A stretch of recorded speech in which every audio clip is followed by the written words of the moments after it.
할렐루야. 오늘 함께 나눌 말씀의 제목은 하나님이 세우신 가정입니다. 5월은 가정의 달입니다.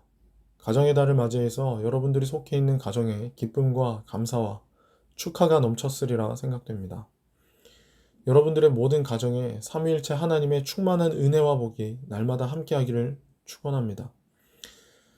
가화만사성이라는 말이 있습니다. 가정이 화목하면 모든 일이 잘 된다는 뜻입니다. 이처럼 가정은 사회의 가장 작은 단위이지만 우리 존재를 떠받치고 있는 기반이라고 할 수 있습니다. 때문에 가정이라는 곳은 가장 안전해야 합니다. 우리 존재의 기반인 가정이 흔들리면 가정을 이루고 있는 구성원 모두 흔들릴 수밖에 없기 때문이에요. 그래서 많은 사람들이 인생에 엄청난 고난과 시련이 있어도 가정 하나만큼은 지키려고 애를 쓰는 거예요. 그러나 가정은 인간의 힘으로 지킬 수 있는 것이 아니에요. 다시 말하면 온전한 가정은 사람이 만들 수 없다는 말입니다. 왜냐하면 가정은 하나님이 세우셨기 때문이에요. 그래서 시편 127편에 보니까 여호와께서 집을 세우지 아니하시면 세우는 자의 수고가 헛되다고 했습니다. 집 짓는 자들이 아무리 많은 수고를 하더라도 하나님이 주관하시지 않는다면 그 가정은 무너질 수밖에 없다는 말이에요. 따라서 우리는 언제나 가정의 건설자이신 하나님의 말씀에 귀 기울여야 합니다. 창세기에 보면 인류의 역사 가운데 첫 가정이 나오는데요. 바로 아담과 하와 가정입니다. 우리는 여기에서 가정의 최초 설립자가 하나님이라는 사실을 알게 돼요. 창세기 2장 18절에 보니까 사람의 독처하는 것이 좋지 못하니 그를 위하여 돕는 배필을 지으리라 하시면서 21절에 그 갈빗대로 여자를 만드십니다. 그리고 이들을 결혼시키세요. 가정을 이루게 하세요. 신약에 나오는 가나 혼인잔치도 보십시오. 예수님이 혼인잔치에 참석하여 그들을 축복하셨습니다. 이것이 무슨 의미입니까? 예수님께서 그 혼인의 주관자가 되신다. 그 가정의 설립자가 되신다라는 것을 확증해 주신 거예요. 자, 그러면 하나님이 이러한 가정을 왜 세우셨을까요? 그냥 단순히 혼자 사는 것이 외로워 보여서 혼자보단 둘이 나으니까 결혼하라고 하고 또 둘보다는 셋이 좋고 넷이 좋으니까 자녀를 낳으라고 하는 겁니까?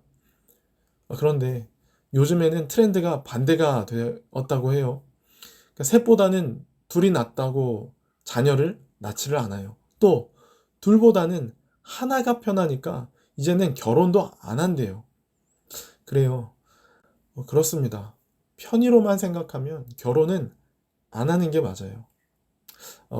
제가 이제 여러분들에 비하면 아직 뭐 나이도 적고 결혼 생활도 적게 했지만 나름대로 한 10년쯤 결혼 생활을 하다 보니까 혼자 살 때보다 이 둘이 살 때 불편한 부분이 많이 있더라고요. 그렇다고 결혼 생활이 싫다는 건 결코 아닙니다. 평생 다른 환경에서 다른 생활 패턴을 가지고 살아왔습니다. 그런데 이거를 이제 하나로 맞추자니까 이게 여간 힘든 게 아니더라고요. 우리가 어때요? 세탁을 하면서도 뭐 이 세탁물은 뒤집어 놨니? 똑바로 놨니? 치약은 뭐 앞에서부터 짜야 되느니 뭐 끝에서부터 짜야 되는 이런 거 가지고 싸운단 말이죠. 이게 여간 불편한 것이 아니더라고요. 뭐 저뿐만이 아니라 여러분들도 다 그럴 것이라고 생각을 합니다. 그런데 결혼을 하고 가정을 이루는 것은 내 몸이 편하자고, 내 마음 편하자고, 또 외로움이나 달래자고 하는 그런 것이 아니에요. 성경은 가정을 이루는 목적을 분명히 말씀합니다. 바로 하나님의 사명을 잘 감당하기 위해서예요. 이것은 세상의 결혼관과는 전혀 다른 기독교만이 가지고 있는 독특한 결혼관이라고 할 수 있어요. 그러니까 인간의 행복을 위해서 결혼하는 것이 아니라 하나님의 일을 잘 감당하기 위해 결혼을 하는 거예요. 가정을 이루도록 하신 거예요. 그래서 하나님은 가정을 이룬 이들에게 사명을 맡기십니다. 그래서 아담과 하와에게 무엇을 말씀하십니까? 모든 육축과 공중의 새와 들의 모든 짐승을 관리하는 일을 맡기셨어요. 하나님은 이러한 사명을 잘 감당하도록 남자에게는 여자를, 여자에게는 남자를 돕는 배필, 돕는 자로 주신 거예요. 이렇게 하나님이 주신 사명 잘 감당하라고 가정을 세우셨음에도 불구하고 우리는 사실 서로 힘을 합치고 의지하기보다는 상처 주고 또 상처를 받는 일들이 얼마나 많은지 몰라요. 어쩌면 1년 365일 중에 싸우지 않는 날보다 싸우는 일이 더 많을지도 모르겠어요. 아담과 하와가 처음 범죄했을 때 이들이 어떻게 했는지 아십니까? 죄의 원인을 서로 떠넘기기에 바빴어요. 하나님과의 관계가 깨졌을 뿐만 아니라 부부 관계도 함께 깨진 거예요. 그런데 여기서 아주 재밌는 장면이 나오는데 하나님께서 그런 그들에게 가죽옷을 입혀주십니다. 물론 여기서 말씀하는 가죽옷은 그들의 죄된 수치를 가려주셨다는 의미가 있지만 또 다른 의미는 이들로 다시 하나 되게 하셨다는 거예요. 하나님께서 이들에게 입혀준 옷이 뭐였다고요? 가죽옷. 아담만 가죽옷 입은 것이 아니라 하와도 가죽옷을, 똑같은 옷을 입혀주신 거예요. 그러니까 오늘날로 말하면 하나님이 직접 만들어서 이들에게 커플룩을 주신 거예요. 이것은 나뉘어진 둘을 다시 하나 되게 하셨다는 상징적인 의미예요. 예수 그리스도의 의라는 동일한 옷을 입혀주신 거예요. 우리는 넘어질 때마다 낙심하지 말고 그리스도의 의를 힘입어 일어나야 합니다.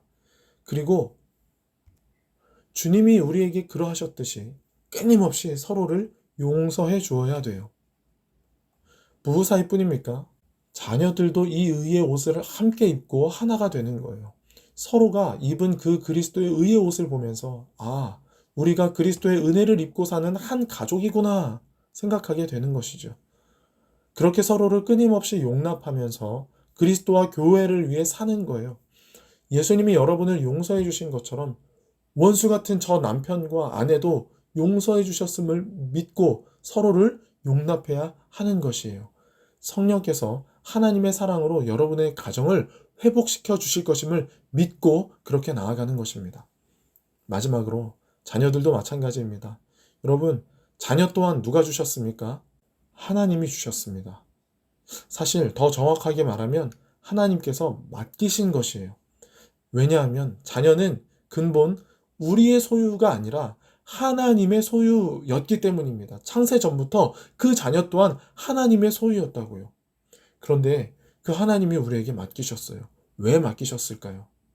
그것은 하나님께서 창세 전에 선택하신 여러분의 자녀들을 구원하기 위해서입니다. 그 구원의 통로로 믿는 저와 여러분을 육신의 부모 삼으신 거예요. 그러면 부모된 저와 여러분은 어떻게 해야 합니까? 그냥 그 자녀를 밥 잘 먹이고 교육만 잘 시켜주면 될까요? 우리나라의 저명한 아동 전문가가 이렇게 이야기하더라고요. 자녀 교육의 목표는 독립이다. 부모가 이 아이를 끝까지 책임져 줄 수 없으니까 이 세상에서 혼자 독립해서 잘 적응하고 살아갈 수 있도록 교육해야 된다는 거예요. 저는 이 말에 100번 동의합니다. 그런데 그리스도인의 양육은 여기서 끝나면 안 돼요. 사회에서 독립적인 자로 키우는 것으로 그치는 것이 아니라 믿음으로 잘 양육시켜서 독립적인 신앙을 가지고 하나님의 사람으로 세상 가운데 살아갈 수 있도록 해야 돼요. 자녀들이 스스로 예수 그리스도를 구주로 믿는 믿음을 고백할 수 있도록 끊임없이 가르쳐야 돼요. 복음을 말씀해 주어야 해요.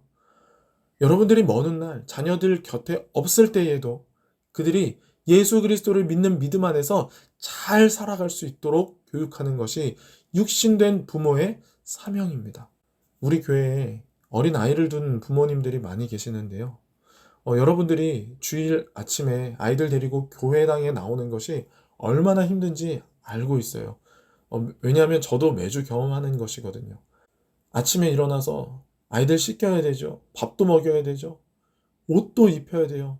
예쁘게 단장도 시켜야 돼요. 나 하나 건사하는 것도 힘들어 죽겠는데 이 아이들까지 거기다가 이제 둘째까지 있고 셋째까지 있는 분들은 이거 아주 전쟁이 따로 없어요. 교회당 와서는 또 어때요? 제가 듣기로는 우리 교회 낮 예배 때 그 2층에 아이들 있는 그곳은 그야말로 아비규환이래요. 전쟁터래요. 이런 걸 생각하면 차라리 교회 안 나오고 집에서 영상으로 예배 드리는 게 집중도 잘 되고 더 좋을 것 같아요. 아이도 편하고 나도 편하고 함께 예배 드리는 그분들한테도 폐 안 끼치는 것 같고. 그런데요, 여러분들이 주일 아침마다 정해진 시간에 그 아이들 힘들어도 손 잡고 교회에 나오잖아요? 그러면 이 아이들이 초등학생, 중학생, 고등학생 돼서도 스스로 그 시간에 교회당에 나옵니다.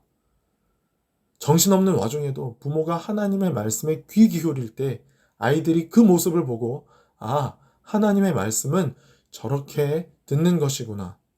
하나님을 저렇게 경외하는 것이구나. 어떤 상황에도 예배해야 하는 것이구나 하면서 말씀을 쫓아가고 예배를 귀하게 여기는 자가 되는 거예요. 지난주에 주일학교 예배 시간에 우리 전도사님이 그런 이야기를 하시더라고요. 디모데의 순전한 믿음이 어디서 왔는가? 바로 어머니 유니게와 외조모 로이스에게로 왔다고 하면서, 우리가 어버이날을 맞이해서 자녀가 부모에게 감사해야 되는 이유가 바로 부모가 자녀에게 다른 것이 아니라 믿음을 주었기 때문이라고 했어요. 물론 믿음은 오직 그리스도의 말씀으로 말미암는 것입니다.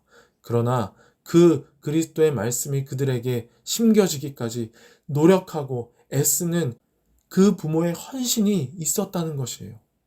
그렇습니다. 부모는 그냥 육신적으로 좋은 환경, 좋은 교육만 받게 하는 사람이 아니에요. 우리는 세상에 좋은 것을 물려주어서는 안 돼요. 무엇보다 믿음의 유산을 물려줘야 합니다. 하나님께서 그 아이를 구원하시고 하나님의 사람으로 사용하시기 위해 여러분을 선택해서 부모가 되도록 하셨어요.